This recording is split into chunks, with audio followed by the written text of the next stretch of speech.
Good morning. I'd like to talk to you today about opportunities in real estate and answer the question, why is it that so many people invest in real estate?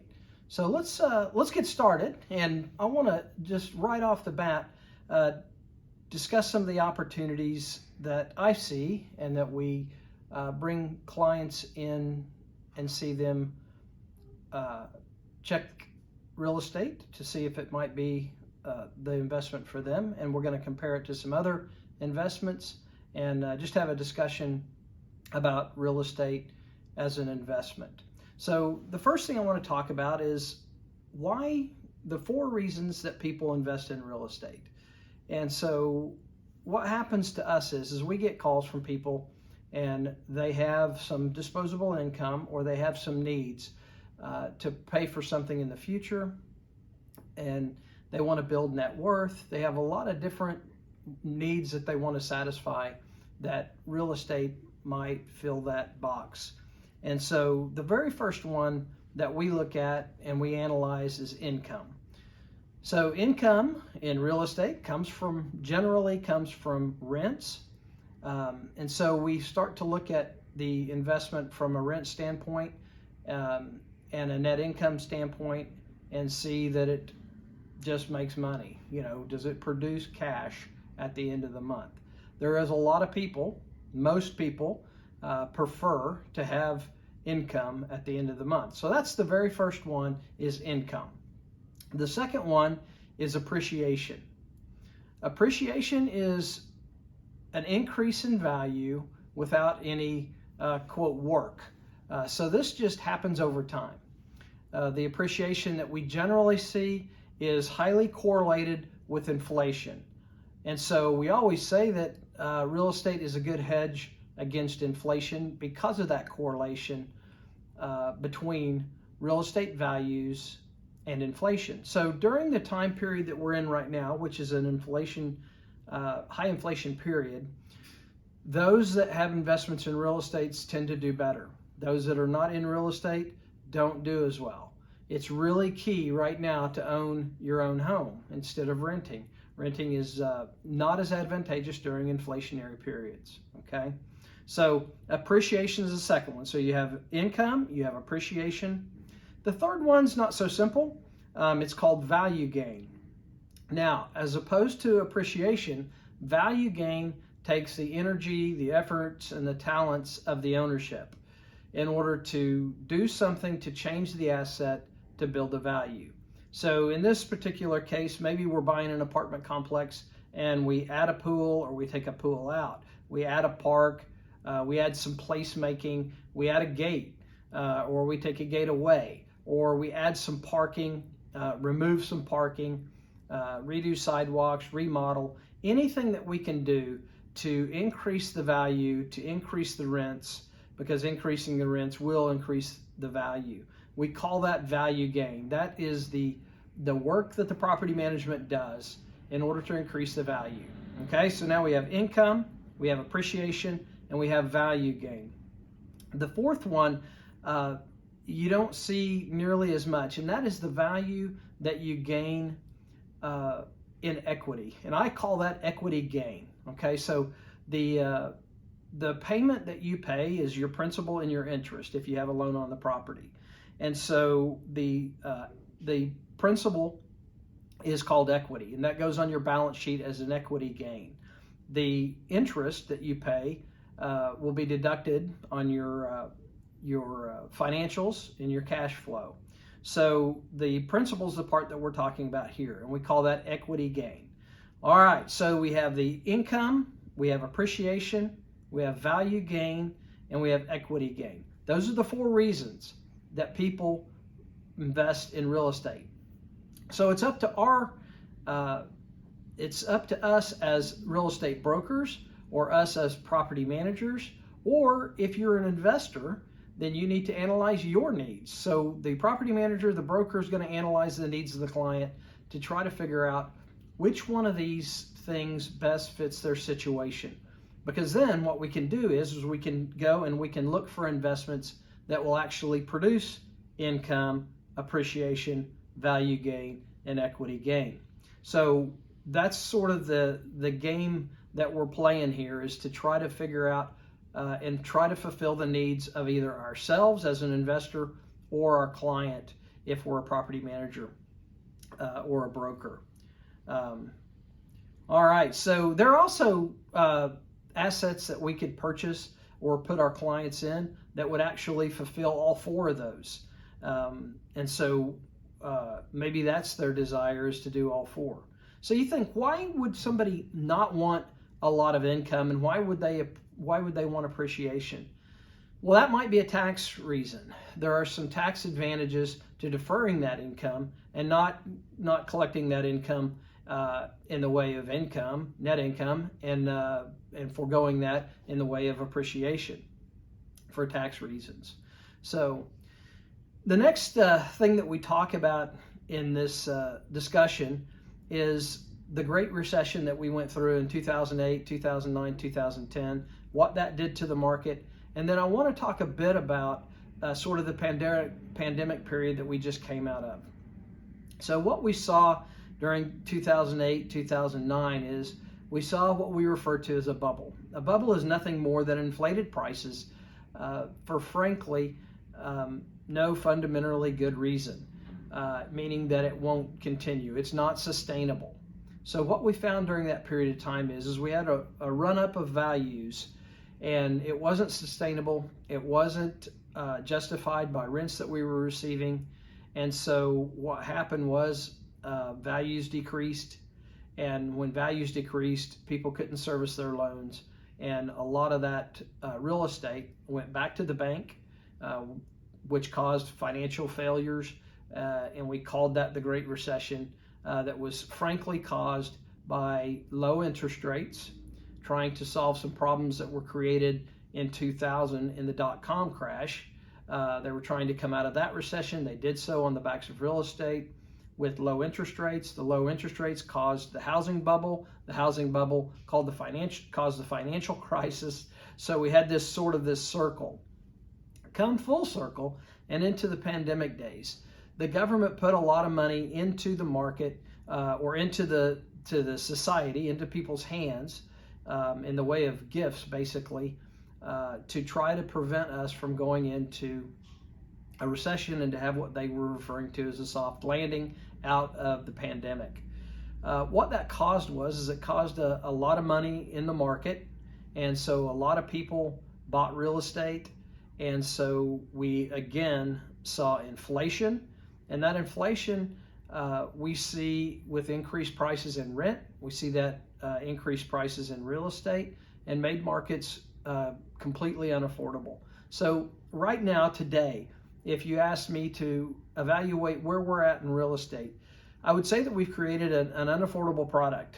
And so we don't have people with the current incomes to afford most of the product that we're producing, okay, whether it be rental or whether it be for purchase.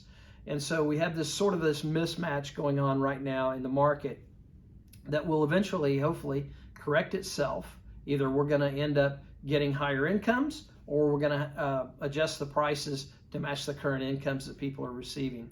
So we're in this very difficult and weird situation right now where we don't have hardly anything on the market. We have very low inventory, we have very high prices, and we have very high, relatively high, they're not high in my lifetime, but relatively high, 7 or 8% interest rates. Most people would refer those currently as high interest rates. And so that makes it just a less affordable product because of the high interest rates and the lack of income adjustment for inflation. So that's where we find ourselves at today. And I just think we need to understand where we're at, and we will recover from that, and the economy will adjust for it, but we just don't know how long that's going to take. So let's talk about some other advantages of real estate. One of the things that real estate is known for, and a lot of people seek it out for, is tax advantage.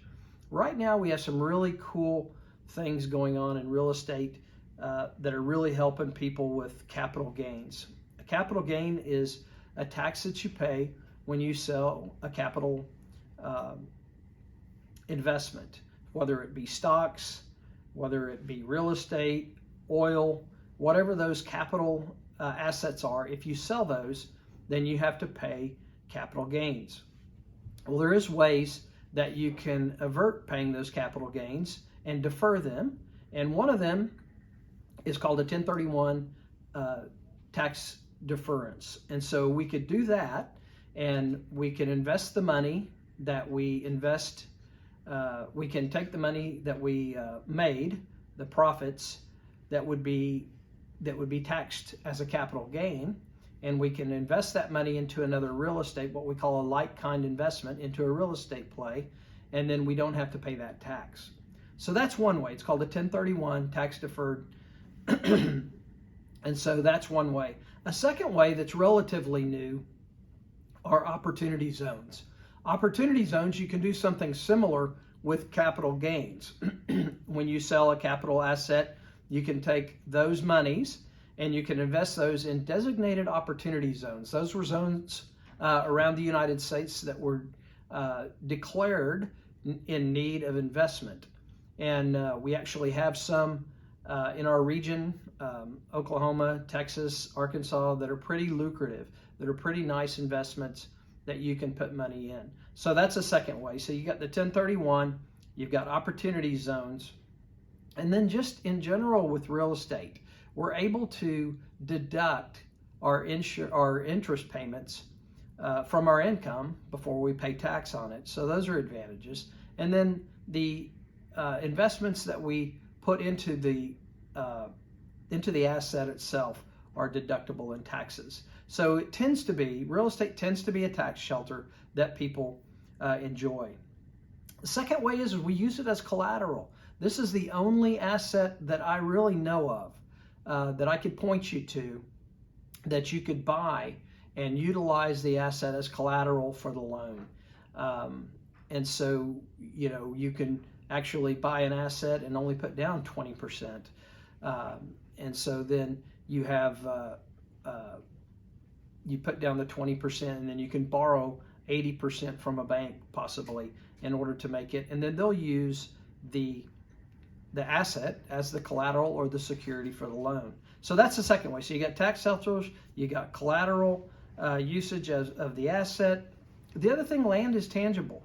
You can actually go out and you can touch that land. You can see that land. You can see that land being productive. And so you can take an active role in seeing your investment work for you. Unlike the stock market, where typically you've got a fund manager or somebody making the decisions for your money, this is different in that you can actually go out there and you can make a difference in the investment itself. The last one I'll talk about in this sort of segment is the pride of ownership. We as owners tend to have other reasons investing in real estate. One of the ones that my wife and I invest in is we want to do it for our community. We want to make the community better. We feel like there are amenities that our community needs, and they need a place to run that business. And so we can own that commercial real estate and lease to those people and have that asset in our community. So you can do things with real estate to improve the community and just give pride of ownership. And so I think that that's another reason that people do it, is it's just a good way to pay back to the community, and you can have some pride of ownership in it.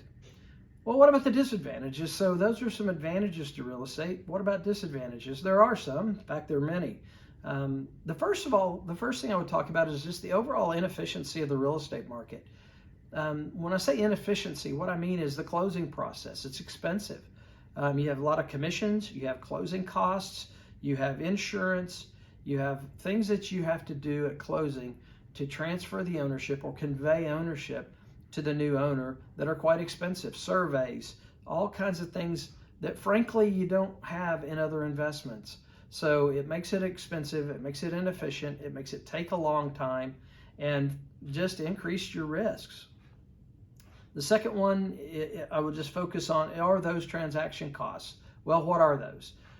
So typically when we buy a property, the first thing we do is we get a loan. Okay, you're going to pay a fee for the loan. Okay, so you got the fee for the loan, then you're going to have an appraisal. Okay, so you got to pay for that appraisal. Then you're going to have an inspection of the property. Then you're going to have to go to closing, and you're going to have closing costs. You're going to have title insurance and more fees like that you're going to have. If it's a commercial asset, you're going to have environmental inspections that you have to accomplish, and probably other holding fees and things like that you're going to encounter in the transaction itself. The third one I would say is lack of liquidity. It's just difficult. It takes a long time to sell the asset. So if you're going to need that money quickly, this is not the investment that you're going to make in order to turn around and sell it quickly. It takes a long time. You have to market the product, and it's going to take generally 60 to 90 days to get interest in the product, and then another 60 to 90 days in order to get it closed. It just takes time. There is a lack of liquidity in real estate. There's also this restricted information flow. It's just difficult to find investments.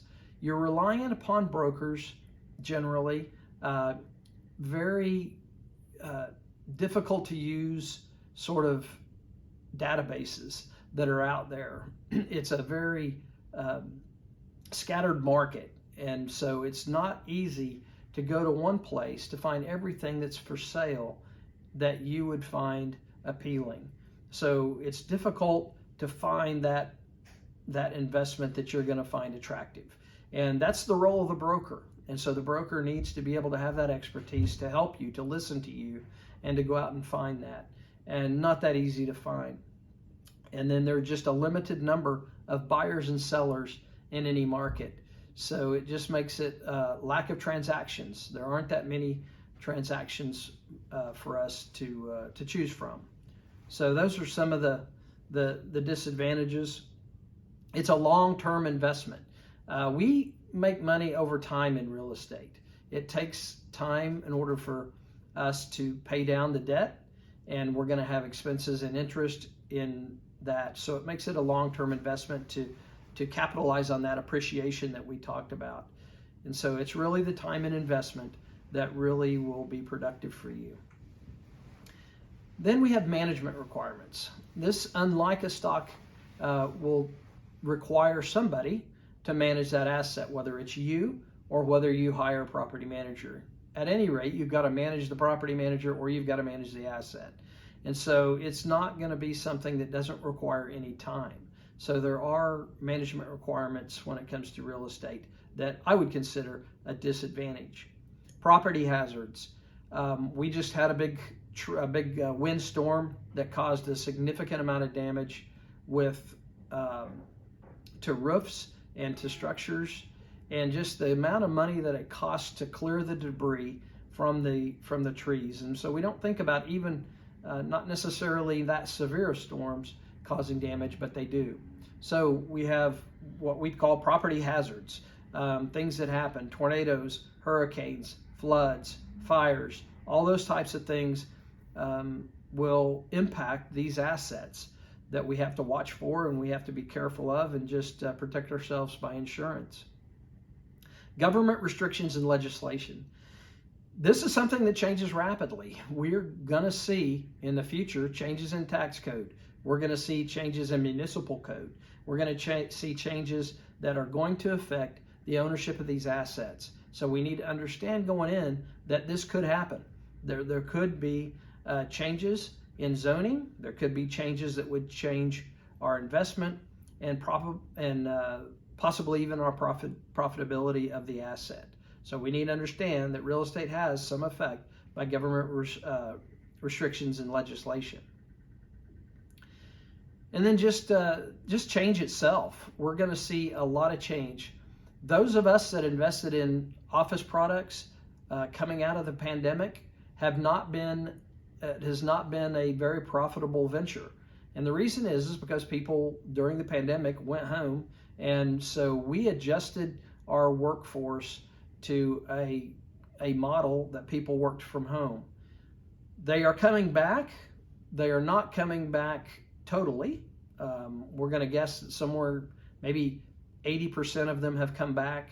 And then a lot of them came back in a limited capacity. They're working some at home and some in the office. So that's going to have a huge effect on the square footage of offices that we actually occupy and need to be occupied from our people. So I think we need to consider those changes, that those are going to take place. They're going to happen. That's just one example. There's been a lot of them that change. So what are some comparisons of some other things that people could do with their money other than real estate? In other words, what's the competition for the investment of real estate? So I've got a list I kind of thought of. The first one I think of are precious metals. So you could invest in gold, silver, nickel, whatever the precious metal might be, diamonds, those types of things. Here's the biggest drawback to that investment that I can think of. Number one is I think it's going to be very difficult to leverage that. In other words, applying leverage means getting a loan. So using other people's money in order to fund your investment. It's going to be very difficult to go to the bank and ask them to give you a loan to go buy gold, silver, or any of those precious metals. So I think that's one of them that you might get for another reason, but probably not investment in lieu of real estate.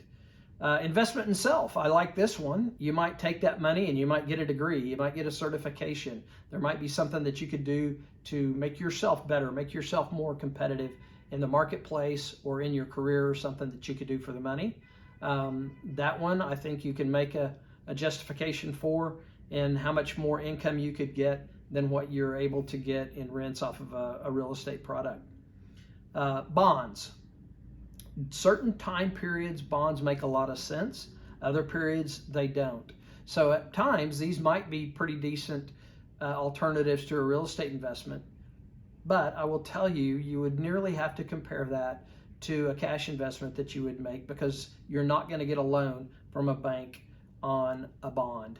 So not very comparable in that way. I'm not saying bonds are not good investments and you shouldn't have them in your portfolio, but they're probably not a competitive to real estate because of the fact that you can't leverage it. You can't get money borrowed in order to buy bonds. Mortgages. You could buy mortgages, and that's a real estate play of sort.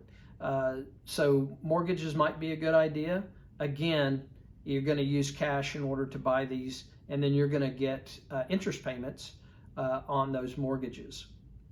Stocks. I talked about that a minute ago when I said this is something that you put in the hands of some type of an investment broker or an investment house that would make the decisions or help you make those decisions. It's a simpler way to invest money and get a return. But again, you're not going to get a banker to loan you money to buy stock. It's probably not going to happen. But it is a passive investment that you would consider to have in your portfolio, but you would have to compare that to a cash investment on the real estate side. Commodities. When we talk about commodities, we're talking about oil, corn, the things that we have to have every day. And those might be interesting investments as well during certain periods of inflation, certainly, that you would look at. Certificate of deposits, again, that's a cash investment that you put in that's tied up for a bit of time that you get a return on. Not going to leverage that either. Nobody's going to give you money to go and buy CDs. And then the last one that I would talk about are collectibles. I've got a cousin that bought Ferraris as an investment.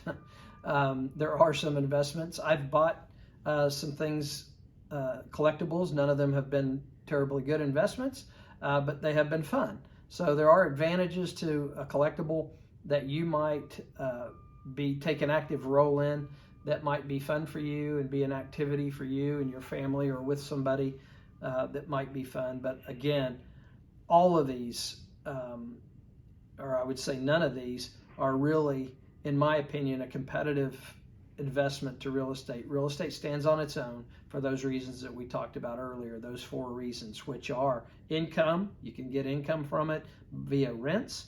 The second one is appreciation. We know that it's, we know that it's going to be somewhat in line with inflation and protect us against inflation somewhat. The third one is that equity gain, that piece of the payment that you pay and the principal that's going to go to your balance sheet that goes to equity in that product. You're going to become the owner over time with no mortgage. And then the last one, the value gain, your input, your skill going into making that worth more money. So then the last part that I want to talk about is sort of the value of land and sort of the risks in investing in land, raw land. So what does it take for land to be profitable? What can we do with land? We think of land as an appreciating asset. That's really the way that land makes money, is over time, the increase in value based on scarcity or just over time. So what's really beneficial, though, is if you can find something to do with it in the meantime to make income. So what can we do with raw land in the meantime? Julie and I owned an asset on a corner in a town called Edmond, Oklahoma, and we used it, rented it to a food truck, and they made a little food truck plaza there, and we made monthly income for several years on that asset. And it was enough to pay for the taxes, the insurance, and a little bit of profit. Along with the appreciation, that turned out to be one of our best investments ever. So land can be a good investment, but you need to understand that you have to do something to it, whether you in some way cultivate it, you mine it, you drill it, or develop it. In some way, you have to use that land over time, or you're going to have some issues with holding costs. Well, holding costs, what is a holding cost? A holding cost is the payment that you're paying on it, or if you paid cash for it, what we call opportunity costs, that you could have invested that money in somewhere else to make income. So that's the first couple things. Insurance, you better insure that property. You still have a liability for somebody that's on that property. So we want to be very careful that we have the proper insurance on a piece of raw land to protect you.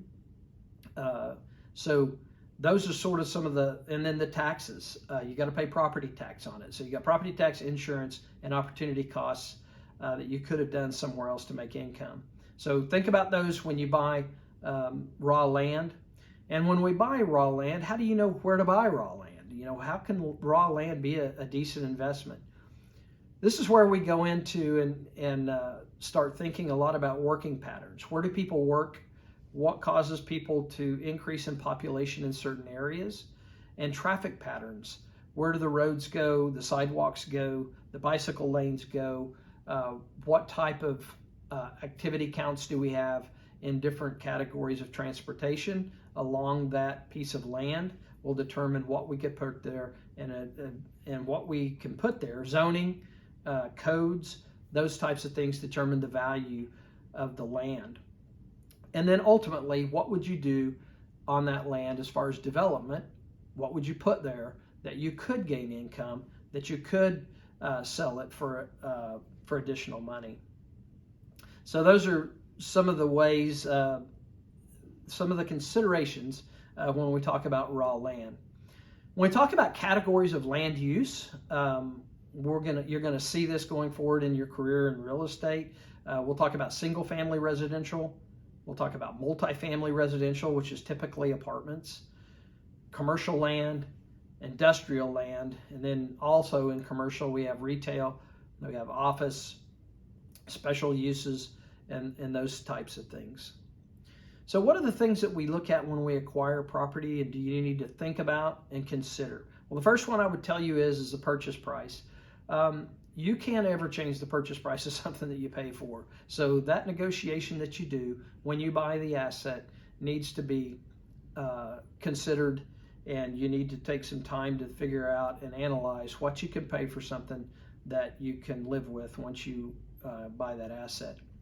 The second thing, it's going to cost you money for the search to go out and find a property. So you need to allocate time and resources, including money, as the cost for the search.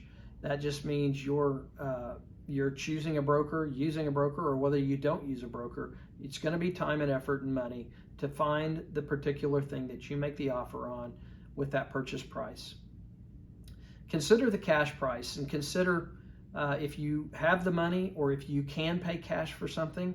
Consider the advantages in paying cash and consider the disadvantages, the opportunity losses and costs that paying cash means when you buy real estate.